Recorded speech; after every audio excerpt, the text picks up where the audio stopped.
So, doctor, you explained to us about timeline of a hormonal profile. Now let's jump from adolescence to the 40s. Tell us about perimenopause, what it is, and how does this affect a woman's fertility, mood, and overall being? So perimenopause, as I explained earlier, it's the other side of adolescence. So the ovaries are now going to exit, and it doesn't happen overnight.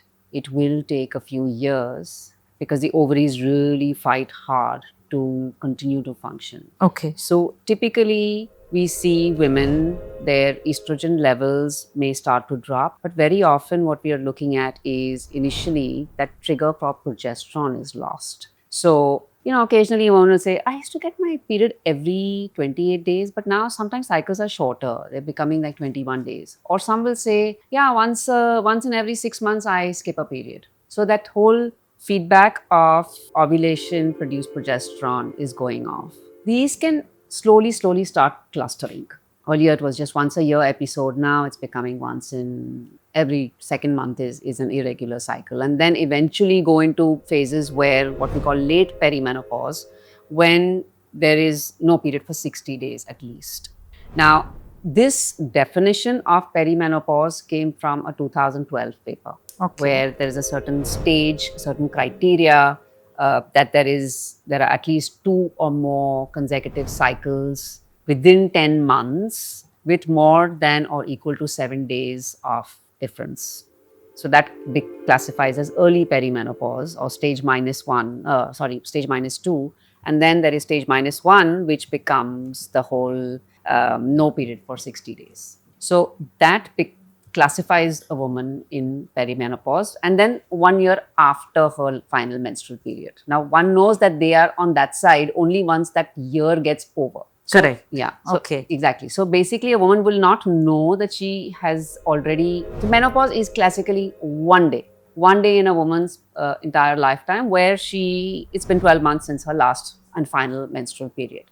Now, that 1 day will come only when that 1 year passes. So she's at menopause.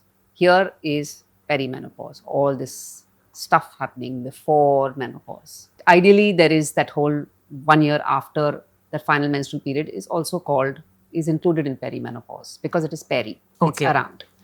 Now, that's the time that if you look at the classical definition, it's very period oriented, got to do with just cycles. But now there is more and more evidence piling up that some women continue with cyclicity, but they start developing other symptoms. And their symptoms could be poor sleep. It could mean anxiety. It could mean brain fog. It could be just that she's not feeling like herself anymore. There could be a range of symptoms. But the thing is that brain fog, poor sleep, these are also very multifactorial symptoms, because I can have brain fog if I didn't sleep well because I had a glass of wine at night. I can have brain fog if I am just eating a very refined carb diet and not eating enough good food. So I can have brain fog because of so many different things. So it becomes very difficult to actually disentangle what's going on in a woman's life. So if one has a very long one-on-one session, then you kind of dissect and figure it out. But there is no real test for perimenopause. Okay. And that's where the challenge comes in. That if I don't have a test, women's hormones are going so up and down that we are unable to identify a day where you can test and say, this is the one. So if you don't have a test, then what are you depending on? You are depending on the woman's story. Okay. And so listening to what she's saying is so important. But the woman has to trust her symptoms. Most of the time, she'll say, no, I was just stressed.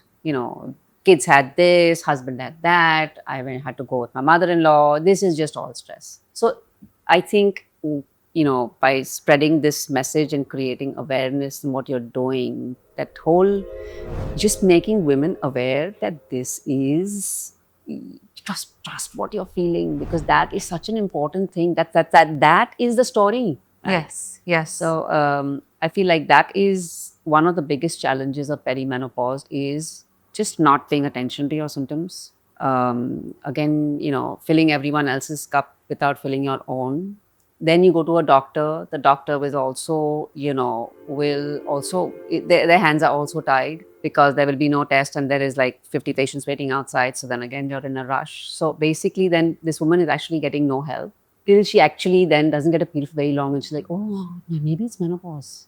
And still, where a majority of women are not correlating poor sleep with their period. So I see. Okay.